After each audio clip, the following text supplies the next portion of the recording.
No, Gurudev, for so many years, he said, I take rest at 11, I lie in the bed, I don't sleep. I just lie there from 11 till about 12. I said, what do you do when you're lying there? He said, I'm just thinking of Leela, I'm meditating on Leela, Radha Krishna's Leela. And somewhere around 12 I fall asleep for 2 hours, and then 2 o'clock I wake up, do bhajan. And this is his sadhana. Because if you read in the Suchak Kirtan, which is kind of the story, the Bengali bhajan or kirtan called Suchak, which is the biography of the guru or the great saints.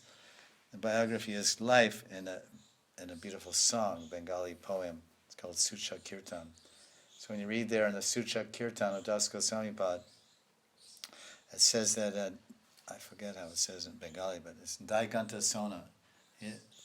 2.5 hours, he rested every night, 2.5 hours. From, because Ras Leela ends about 1:30, and then Radha and Krishna go on Nikunj Leela. So Das Goswami has said in a whole day he would rest 2.5 hours. So Gurudev is like Goswamis. So the great saints, they all have amazing charitras.